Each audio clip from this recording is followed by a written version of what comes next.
Hello दोस्तों, चलिए आज हम लोग घटना चक्र इतिहास का सिंधु सभ्यता और संस्कृति के चैप्टर को देखते हैं और इसमें जो प्रश्न है उसको हल करते हैं।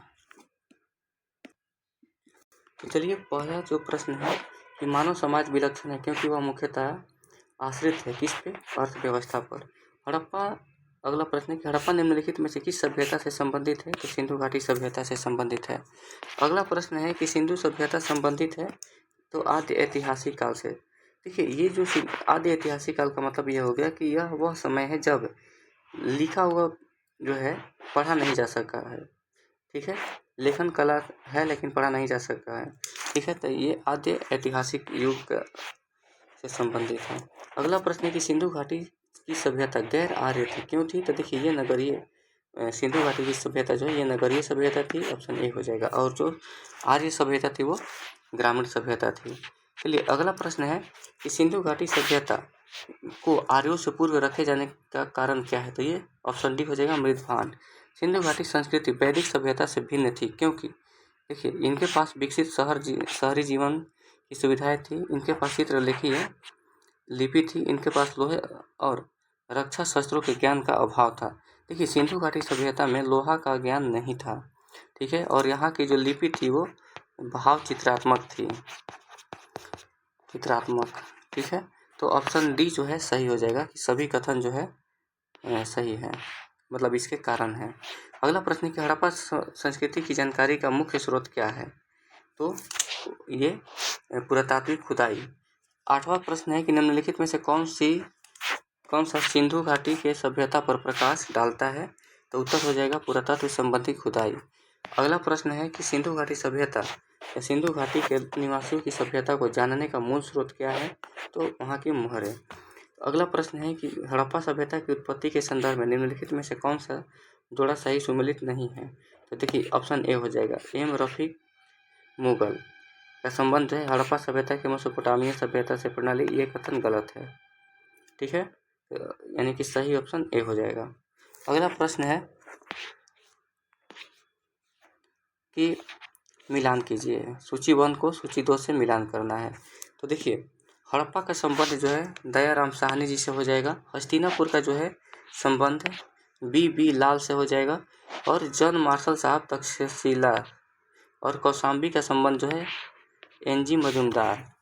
ठीक है, अगला प्रश्न जो है कि भारत में चांदी की उपलब्धता का प्राचीनतम साक्ष्य क्या है? तो ऑप्शन ए हो जाएगा हड़प्पा संस्कृति। अगला प्रश्न है कि हड़प्पा में मिट्टी के बर्तनों पर सामान्यतः किस रंग का उपयोग हुआ करता था? तो लाल रंग का। चलिए अगला प्रश्न है कि मूर्ति पूजा का आरंभ कब से माना जाता है? तो ये पूर्व आर्य से माना जाता है। अगला प्रश्न है कि निम्नलिखित पशुओं में से किस एक का हड़प्पा संस्कृति में पाई गई मोहरों पर टेराकोटा कलाकृतियों में निरूपण नहीं हुआ है? तो ये गाय का, ऑप्शन ए।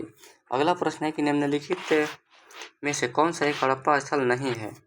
तो उत्तर हो जाएगा सहगौरा। देखिए चन्हुदरो है, कोटदीजी है, बेसलपुर है, सहगौरा जो है ये नहीं है, इसका संबंध जो है मौर्य काल से है। ठीक है, और ये गोरखपुर उत्तर प्रदेश का एक जिला है, वहीं पर ही स्थित है। और यहाँ पर ताम्रपत्र अभिलेख मिले हैं जिसमें अन्नागार होने का विवरण मिलता है। ठीक है, अगला प्रश्न है मिलान करने के लिए दिया हुआ है। तो देखिए लोथल जो है यहाँ से क्या मिला है? तो गोदीबाड़ा मिला है। ठीक है, अगला है कालीबंगा जो है ये यहाँ से जुता हुआ खेत मिला है। धौलावीरा जो है यहाँ से हड़प्पा लिपि के बड़े आकार के 10 चिन्हों वाला एक शिलालेख प्राप्त हुआ है। और बनावली जो है पक्की ईंटों या पक्की मिट्टी की बनी हुई हल की प्रतिकृति मिली हुई है। चलिए अगला प्रश्न है कि एक जुते हुए खेत की खोज की गई थी, कहाँ पर? तो कालीबंगा में। अगला प्रश्न है कि निम्नलिखित हड़प्पन नगर में जुते हुए खेत का निशान कहाँ से मिला है? तो ऑप्शन ए कालीबंगा से मिला है। ठीक है, अगला प्रश्न है कि निम्नलिखित सूची 1 को सूची 2 से मिलान कीजिए। तो यहाँ भी अगर देखा जाए तो देखिए जो हड़प्पा है वो वहाँ से सावधान R37 प्राप्त हुआ है, लोथल से गोदी, कालीबंगा से जुता हुआ खेत और मोहनजोदड़ो से नर्तकी की मूर्ति प्राप्त हुआ है। अगला प्रश्न है कि हड़प्पा इसमें भी मिलान करने के लिए दिया हुआ है। तो इसमें देखिए हड़प्पा जो है वो रावी नदी के तट पर स्थित है, दूसरा हो जाएगा। हस्तिनापुर जो है गंगा नदी के तट पर हो जाएगा। नागार्जुन कोंडा जो है कृष्णा नदी के तट पर, और पैठन जो है गोदावरी नदी के तट पर स्थित है। देखिए अगला प्रश्न है मिलान करने के लिए कि हड़प्पा जो है रावी नदी के तट पर है, कालीबंगा जो है वो घग्घर नदी के तट पर है, लोथल जो है भोगवा नदी के तट पर है, और रोपड़ जो है सतलज नदी के तट पर है। अगला प्रश्न है कि हड़प्पा किस नदी के किनारे स्थित है, तो रावी नदी के तट पर है। सैंधव सभ्यता का महान स्नानागार कहाँ से प्राप्त हुआ है, तो मोहनजोदड़ो से प्राप्त हुआ है। विशाल स्नानागार किस पुरातत्व तत्व से स्थल से प्राप्त हुआ है, तो मोहनजोदड़ो से प्राप्त हुआ है।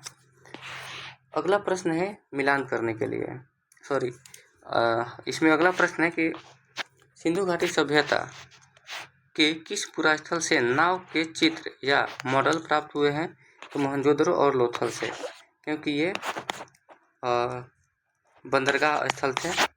चलिए अगला प्रश्न है कि सिंधु घाटी के बारे में निम्नलिखित में से कौन सा कथन असत्य है, कौन सा कथन गलत है, ये बताना है। तो देखिए सबसे तो पहले कि नगरों में नालियों की सुदृढ़ व्यवस्था थी, ये सही है, मतलब कथन सही है। व्यापार और वाणिज्य उन्नत दशा में थे, ये भी कथन सही है। मातृ देवी की उपासना की जाती थी, ये कथन भी सही है। लोहे का प्रयोग होता था या लोहे से परिचित थे, ये कथन गलत है। तो ऑप्शन डी जो है इस प्रश्न का उत्तर हो जाएगा। अगला प्रश्न है कि हड़प्पा सभ्यता की खुदाई में मिले अवशेषों के आधार पर कौन सही नहीं है। देखिए कौन सही नहीं है पूछ रहा है, तो देखिए सभी तरह के निर्माण कार्य के लिए एक आकार के ईंट का प्रयोग होता था, तो ये गलत है। मुख्यतः सभी घर एक मंजिला ही होते थे, ये भी गलत है। मुख्यतः सड़कें औसतन 10 मीटर चौड़ी होती थी, तो ये सही है। देखिए क्योंकि पूछा है कौन सही नहीं है, तो कथन पहला और कथन दूसरा दोनों जो है सही नहीं है, इसलिए ऑप्शन ए ऑप्शन सही हो जाएगा, ए और 1 और 2। ठीक है। अगला प्रश्न है कि सिंधु घाटी सभ्यता जानी जाती है, तो किस लिए जानी जाती है, तो देखिए अपने नगर नियोजन के लिए, ये कथन सही है। मोहनजोदड़ो और हड़प्पा के लिए, ये भी कथन सही है। अपने कृषि संबंधी कार्यों के लिए भी सही है, अपने उद्योगों के लिए ये भी सही है। सभी कथन जो है सही है। ठीक है। अगला प्रश्न है कि निम्नांकित में से कौन सही सुमेलित नहीं है, तो देखते हैं कि आलमगीरपुर उत्तर प्रदेश में, ये तो कथन सही है। लोथल जो है गुजरात में, ये भी सही है मिलान। कालीबंगा जो है ये हरियाणा में नहीं है बल्कि राजस्थान के एक हनुमानगढ़ जिला है, वहीं पर ये स्थित है। रोपड़ जो है ये पंजाब में ही स्थित है। ठीक है। तो ये ऑप्शन सी जो है प्रश्न का उत्तर हो जाएगा। अगला प्रश्न कि निम्न में से सिंधु सभ्यता से संबंधित कौन से केंद्र उत्तर प्रदेश में स्थित है, तो देखिए कालीबंगा जो है ये राजस्थान में है, लोथल जो है गुजरात में है, आलमगीरपुर ये उत्तर प्रदेश में है, और हुलास जो है ये भी उत्तर प्रदेश। ऑप्शन डी जो है सही उत्तर हो जाएगा। चलिए अगला प्रश्न देखते हैं